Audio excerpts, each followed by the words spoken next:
Voltamos. É importante ficar bem atento na hora da prova, para não cair naquelas famosas pegadinhas. Elas podem confundir a sua cabeça. Fica a dica, é sempre bom ler cada questão com calma e estar atento. Agora, nós vamos para mais uma aula de hoje. Dessa vez, o professor Marcel vai explicar tudo sobre o consumo de energia elétrica em uma residência. É a nossa próxima aula de física.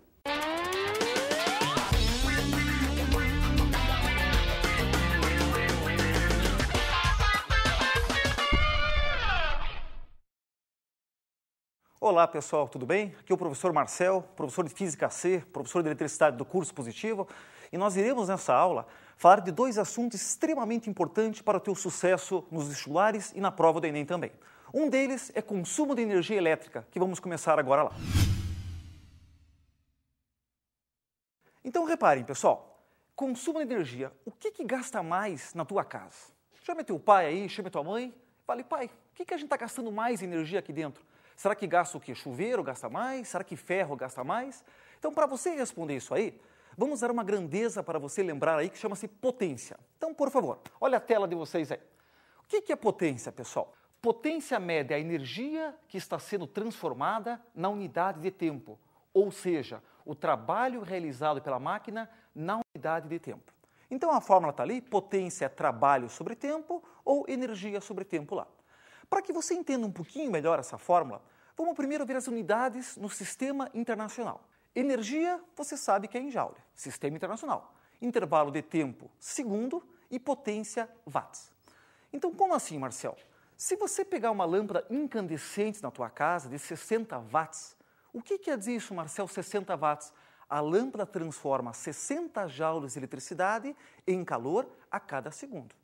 Se você pegar uma lâmpada incandescente, por exemplo, de 100 watts, o que é watts? É potência. Potência é energia sobre tempo, joules por segundo, no Sistema Internacional. Então, o que seria 100 watts? A lâmpada transforma 100 joules de eletricidade em calor a cada o quê? A cada segundo. Unidade prática. A expressão deu origem à unidade prática de eletricidade 1 kWh. Vamos dar uma paradinha. O que é isso, Marcel, 1 kW? É quanto um aparelho consome se ele tiver 1000 watts, se ele estiver ligado durante o quê? Durante uma hora lá. Por isso que é quilowatts-hora. Quilo é um prefixo que vale 1000. Então, 1000 watts, uma hora, é quando ele está consumindo energia lá. Existe uma relação entre quilowatts-hora e joules, que eu coloquei na tela ali. 1 kWh, 3,6 vezes 10 a sexta joule. Bom, vocês sabem, vocês me conhecem, no positivo a gente não decora, a gente pensa. Então, de onde vem essa relação? 1 kWh, 3,6 vezes 10 a sexta joules. 1 kW, quilo é um prefixo que vale 1000. E uma hora tem 3.600 segundos. Então, se você multiplicar 1000 por 3.600 segundos, você chega em 3,6 vezes 10 a sexta joules. Mas vai cair no Enem quilowatt-hora. Nos melhores vestibulares, quilowatt-hora, que é a unidade prática. Então, eu perguntei no começo da aula, o que gasta mais na tua casa? Se você pegar potência e energia sobre tempo, energia é potência vezes intervalo de tempo. Chegue agora na tua casa e ligue tudo durante uma hora.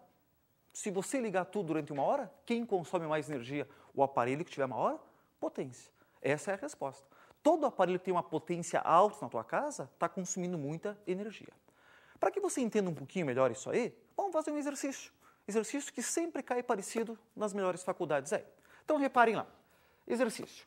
Uma família de 3 pessoas gasta diariamente 40 minutos em banho utilizando um chuveiro de 5.400 watts, 220 volts, ligado a uma tensão de 220 volts. Vamos dar uma paradinha aqui. Marcel, o que é isso, 5.400 watts, 220 volts? São os dados nominais do aparelho. O que é isso, dados nominais? Esse chuveiro só dá 5.400 watts se for ligado em 220 volts. Se você comprar um chuveiro desse e ligar numa voltagem de 110 volts, ele não vai dar essa potência. Porque diminui a voltagem, vai diminuir a potência, que no caso é 4 vezes aí, se for um resistor ômico. Então, esse chuveiro, ele foi ligado corretamente. 5.400 watts, 220 volts, numa tomada da tua casa, 220 volts. Então, ele vai dar 5.400 watts. Tá? Então, voltando lá. Considerando que um mês tem 30 dias e que 1 kWh é 40 centavos, repare na tua conta de luz aí, se você tiver com ela na mão, que hoje está 44, 45 centavos mais ou menos aí. Nesse teste ele falou 40 centavos lá. O gasto mensal que essa família terá só com banhos será de. Então, muita atenção agora. Quanto vai ser? 43,20, 62,80? Quais desses valores você vai gastar só de banho nessa família durante um mês? Resolução. Cálculo da energia. Energia igual a potência vezes tempo. Aquilo que eu falei para vocês. Quando que consome muita energia? Quando você tiver uma grande potência e usar ele durante muito tempo lá. Agora, para você ganhar tempo no vestibular, que é uma coisa extremamente importante, faça exatamente como eu fiz aqui. Escreva tudo numa linha para ganhar tempo. Então, 5.400 watts, cuidado, o tempo está em 40 minutos. Tá? O exercício vai pedir quilowatts-hora, então tem que passar minuto para hora. Como é que passa, Marcelo, minuto para hora? Divide por 60. Uma hora tem 60 minutos lá. Então, 40 por 60. Tem aluno que quer fazer essa conta, vai perder tempo demais. Vai dividir 40 por 60, multiplicar por 5.400, não faça isso. O cara não quer no dia, o cara quer no mês. E nesse exercício, um mês tem 30 dias, então eu já multipliquei por 30 ali. Super fácil de entender. Então, fiz no mês. Só que no final, o que você faz? Divida por 1000.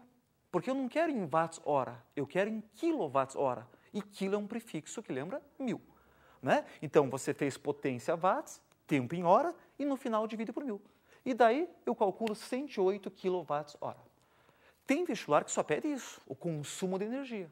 O consumo de energia neste mês deu 108 kWh. Só que alguns pedem o custo. Então, por favor, quer ver? Olha o custo aí, a próxima tela. Cálculo do custo. 108 kWh vezes 40 centavos, que é o preço de 1 kWh, tá? Calculando dá 43,20, que é a letra A. Bom, legal. Eu fiz um exercício. Agora, para que você nunca esqueça mais esse assunto e curta eletricidade como eu curto, faça uma vez na tua casa. O que você faz? Tua mãe está passando roupa, por exemplo. Mas enquanto a senhora está consumindo energia? Então, você pega a potência do aparelho, que no caso é o ferro, multiplica pelo tempo que ela passou roupa e você calcula o consumo de energia. Sempre que você faz isso explicando para alguém, você nunca mais vai esquecer. Legal? Consumo de energia é um assunto quente pra caramba. Agora nós temos um outro assunto na aula de hoje, que chama-se associação de resistores. Bom, agora nós iremos estudar associação de resistores. Não existe vestibular sem associação de resistores, em série e em paralelo lá. Vamos começar com em série. Marcelo, quando é que eu tenho uma associação de resistores em série? Acompanhe na tela, por favor. Repare nessa tela que a corrente ela está circulando e ela não se divide. Então, o que acontece? Se a corrente está circulando e ela não se divide, a corrente que passa no resistor 1, no resistor 2, no resistor 3 é exatamente a mesma. Então, em série, a corrente não se divide e a corrente é constante. Por isso que eu coloquei lá que a corrente I é igual a I1, que é igual a I2, que é igual a I3, que é constante. Agora, volte na tela anterior e repare uma coisa. Por que tem corrente? Existe corrente porque foi dada uma diferença de potencial, uma certa tensão. Essa tensão aí foi dada para o resistor 1, para o resistor 2, para o resistor 3. E em série, a soma das tensões é a tensão total. O vestibular adora essa frase, em série a soma das tensões é a tensão total. Então, quer ver na próxima tela lá? U igual a 1 mais o 2 mais o 3 lá. Tranquilo? O que acontece agora? Bom, vocês conhecem a relação URI. U igual a R vezes I. Como eu sei que U total é igual a U1 mais o 2 mais o 3, eu vou usar URI 4 vezes. URI, URI, URI e URI. Mas a corrente é constante. Então eu posso simplificar a corrente. Simplificando a corrente, eu chego resistor equivalente R1 mais R2 mais R3. Marcelo, o que é o resistor equivalente? É um resistor que tira os outros e faz a mesma coisa. Por exemplo, na tua casa tem chuveiro e televisão. Você tira o chuveiro, tira a televisão e compra um aparelho que você toma banho e assiste ao mesmo tempo. Lógico que não existe, é para facilitar na conta. Resistor equivalente é um que tira os outros e provoca o mesmo efeito no circuito. Marcelo, eu entendi mais ou menos. Como é que vamos deixar melhor ainda isso aí? Vamos ver na prática. Vamos fazer na prática uma associação de resistores em série? Então, quer ver? Eu trouxe aqui uma associação de resistores em série. Eu tenho aqui uma lâmpada de 100 watts, 127 volts, 100 watts, 127 volts, e vou ligar aqui. Repare que bacana lá. Primeira coisa super importante é falar, essa lâmpada está dando brilho real? Eu já falei para vocês nessa aula, 100 watts, 127 volts, só dá 100 watts se for ligado em 127 volts. Mas em série, quem que tem 127 volts? Só essa ou a soma das duas? A soma das duas. Então ela não tem o brilho real, porque ela tem uma voltagem menor do que ela precisa é. Agora, o que sempre cai em vestibular? Como a corrente está circulando aqui e ela não se divide, a corrente aqui e a corrente aqui é exatamente a mesma.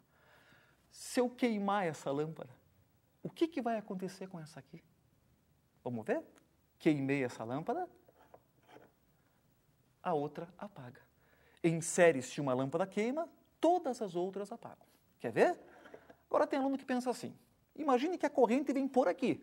Eu estou falando por aqui. Se essa lâmpada queimar, essa vai apagar? Vamos ver? Apaga também. Marcelo, por que você fica por aqui, por aqui, por aqui? Para você guardar que não tem nada a ver. Tem cara que fala, professor, onde é que a corrente passa primeiro? Não existe isso. Corrente tem que circular. Se você abrir aqui, se ela queimar, ela não consegue circular. Por isso que em série, sempre que uma lâmpada queima, todas as outras apagam. Alguns pininhos de natais são assim, né? Queima uma lâmpada, fica umas 10 isolados sem acender. Porque em série, quando uma queima, as outras apagam lá. Vai perguntar no vestibular, tua casa é em série? É claro que não. Imagina, chuveiro queima, a televisão apaga. É óbvio que não. Tua casa é uma associação em paralelo. Então reparem aqui, o que é paralelo, por favor? Em paralelo, note, a corrente está se dividindo. A corrente sai do gerador, sai da tomada, e ela chega num ponto ali e se divide. Um pouco de corrente vai para o resistor 1, um pouco para o resistor 2 e um pouco do resistor 3. Tudo bem? O que a gente escreveu lá? Super importante você lembrar, paralelo à tua casa. O chuveiro na tua casa tem 127 volts, digamos, né? A televisão tem 127 volts. Todos os aparelhos da tua casa têm a mesma tensão. Isso é uma característica de associação em paralelo. Você que foi meu aluno sabe a frase, tensão, em paralelo a tensão é constante. Tranquilo? E a corrente se divide. A corrente que sai, um pouco vai para resistor 1, um pouco para o 2, um pouco para o 3. Então, I é igual a I1 mais I2 mais I3. Mas na relação URI, você pode escrever I é U sobre R. Então, escrevendo lá, U sobre resistor equivalente é igual a U1 sobre R1, mais o 2 sobre R2, mais o 3 sobre R3. Como a tensão é constante, simplificando a letra U, que é a tensão, chegaremos lá que 1 sobre R equivalente, 1 sobre R1, mais 1 sobre R2, mais 1 sobre R3. Geralmente, nos vestibulares, cai apenas 2 resistores em paralelo. Então, você poderia colocar 1 sobre R equivalente, 1 sobre R1, mais 1 sobre R2. Só que é importante ganhar tempo no vestibular, na prova que você vai fazer aí também. Então, se você tirar o mínimo de R1 e R2, fica R1 vezes R2. Invertendo 1 sobre R equivalente, você chega nessa tela que é, para 2 resistores em paralelo, resistência equivalente é o produto dos dois pela soma dos dois. Tranquilo? É assim que acha resistor equivalente em paralelo. E se os resistores forem iguais, 2 resistores iguais em paralelo, pode usar isso, ou para ganhar mais tempo ainda, pegue um dos resistores e divida por 2. Então, por exemplo, quanto que é 10 ohms e 10 ohms em paralelo? 10 dividido por 2 é 5 ohms. 4 resistores em paralelo, 10 ohms, 10 ohms, 10 ohms, 10 ohms. São iguais. Em vez de usar um sobre, que demora muito, são iguais, pega um deles, o 10 ohms, e divide por 4, que vai dar 2,5 ohms lá. Tranquilo? Vamos ver na prática isso aí, pessoal? Então, reparem aqui que eu tinha uma associação em série, vou tirar daqui, e vou colocar numa outra associação, que é uma associação em paralelo. Quem pegou a teoria? Em paralelo, quem tem maior voltagem? Esse e esse são iguais? São iguais. Em paralelo, a tensão é constante. Então, se for 127 volts aqui, essa lâmpada ganha 127 volts e essa lâmpada ganha 127 volts. Bom, se essa lâmpada tem dados nominais 100 watts, 127 volts, como ela tem 127 volts só para ela, ela vai dar o brilho real. A experiência anterior, a lâmpada não dava o brilho real. Olha agora, cuidado com o teu olho aí. Olha lá. Isso é paralelo. E o que é paralelo na tua casa? Se o chuveiro queima, digamos, um exemplo, com outro aparelho não acontece o que? Não acontece nada. Isso é paralelo. Uma instalação bem feita, como essa, se você queimar essa aqui, o brilho da outra lâmpada não muda. Isso é uma associação em paralelo lá. Tranquilo, o pessoal entendeu? Legal. E o último assunto conceitual dessa aula chama-se curto-circuito. O que é curto-circuito? Quer ver? Reparem na tela aqui. Ocorre curto-circuito quando uma ligação inadequada elimina o funcionamento de um ou mais componentes do circuito. Nossa, Marcelo, que difícil isso. Não é, é bem tranquilo. Repare, por favor, na próxima tela lá. Eu tenho um circuito elétrico, a tomadinha ali, a letra U, resistor 1, resistor 2. E eu coloquei um fio em paralelo com R2. Isso é um curto-circuito não total, mas um curto-circuito na lâmpada 2. Então, o que acontece? A corrente é que nem você na tua casa. O que você é? Burrinho ou espertinho? Você é esperto. E quem é esperto não quer resistência. Se eu quero ir de um ponto até o outro e não tem resistência por um caminho, é por esse caminho que eu vou. Então, reparem lá, eu tenho R2 e o fio em paralelo. Eu não sou obrigado, para ir de A até D, passar por R2. Então, eu vou só pelo fio. A corrente é espertinha como você. E o que acontece com a lâmpada 2? Ela não vai queimar, só que ela não acende, porque ela não ganha corrente. Porque toda a corrente que ia passar por ela, passou pelo fio ali. Para que você entenda mais fácil, vamos fazer na prática isso aí. Então, olha só, pessoal. Repare lá. Vou colocar aqui, novamente, vou botar em série. Repare em série lá. E eu trouxe aqui um fiozinho mágico. E com esse fio, nós iremos fazer curto-circuito. Agora, atenção. Eu estou fazendo curto-circuito numa associação em série em uma lâmpada. Então, repare. Se eu colocar o fio aqui, como a corrente é espertinha, a corrente está passando pelo fio, porque a resistência do fio praticamente vale zero. E essa lâmpada não acende. Olha aqui. Tranquilo? Então, coloquei aqui, essa lâmpada não acende, mas ela não queimou. Coisa que o vestibular adora. O que aconteceu com o brilho da outra lâmpada? Repare mais uma vez. Ela vai brilhar mais. Por que ela vai brilhar mais? Porque agora ela está sozinha. Ela recebe toda a voltagem para ela. Então, 100 watts, 127 volts, como eu fiz o curto aqui, eu inutilizei isso aqui. Toda a voltagem é para ela e ela dá o brilho real. Agora você deve estar pensando, puxa, que legal, vou fazer essa experiência aqui em casa. Pelo amor de Deus, tua casa é em paralelo. Eu fiz um curto em uma lâmpada em série. Se você fizer o curto na tua casa, é a mesma coisa que eu colocar o fio aqui e aqui. Eu estou fazendo um curto perigoso. Já viu um curto perigoso? Seria isso aí, que eu não vou fazer aqui no estúdio lá. Mas se eu fizer um curto perigoso aqui, o que acontece? Nem essa lâmpada iria acender, nem essa iria acender. Toda a corrente ia passar pelo fio. Então, a resistência do circuito seria praticamente o quê? Praticamente zero. Como I é U sobre R, R muito pequeno, corrente muito grande. Ia ficar tão forte a corrente, o que ia acontecer? Para não estourar isso aqui, ia cair a chave aqui do estúdio lá. Tranquilo? Pessoal, acho que seria legal a gente fazer um exercício para revisar série paralela aí. Vamos fazer um exercício, por favor? Repare aqui no exercício lá. Dado o circuito abaixo, determine a resistência equivalente, a DDP em cada resistor e a corrente elétrica em cada resistor. Então, reparem o circuito na próxima tela aí. Repare que nesse circuito eu tenho uma associação mista, um pouco de paralelo com um pouco de série. Então, olha só, o R2 e o R3 estão em paralelo e esse conjunto está em série com o R1. Vamos resolver esse teste aí? Repare lá, próxima tela lá. O primeiro passo é achar a resistência equivalente. R2 e R3 em paralelo, produto pela soma. Fazendo 10 vezes 40 dividido por 10 mais 40, eu acho que 8 ohms. E eu fico com 8 ohms e 2 ohms em série. E a resistência equivalente, então, você soma. Somando lá na próxima tela, o que vai acontecer? R equivalente vai dar 10 ohms. Eu achei o resistor equivalente. Tranquilo? Letra B agora, então. Próxima tela lá. Cálculo da DDP e da corrente em cada resistor. U total igual a R equivalente vezes I. U total é 100 igual a 10 vezes I. E a corrente total é 10 amperes. Com esse cálculo aí, U1, R1 vezes I1, vai ser 2 vezes 10, que é 20 volts. Dos 100 volts total, o resistor 1 pegou 20 volts. O resto vai ser por paralelo. Repare na tela lá. O total, o 1 mais o em paralelo vai ser 80 volts. Bom, então o total é 100 volts. 20 volts para o 1 e 80 volts para o paralelo. O 2 pega 80, o 3 pega 80, porque em paralelo a tensão é constante. Então, o 2, R2 vezes I2, calculando I2 vai dar 8 amperes. Mesma coisa para o resistor 3, usando URI, e 3 vai dar 2 amperes. Repare na última tela lá, como é que ficou o circuito lá.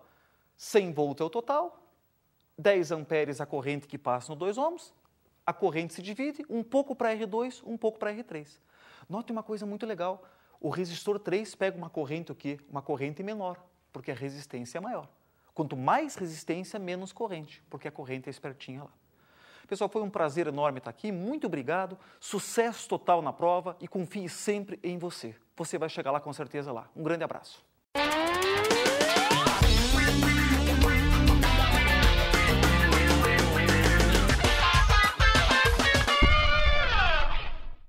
Chegamos ao fim de mais uma sessão de super aulas. Esse é apenas o começo de uma maratona que certamente vai te ajudar no dia da prova do Enem 2011. O Estadão e o Sistema Positivo de Ensino estão com você em mais essa importante etapa. Por hoje é só, mas não esqueça, estaremos aqui na TV Estadão diariamente até o próximo dia 16 de outubro. Até a próxima!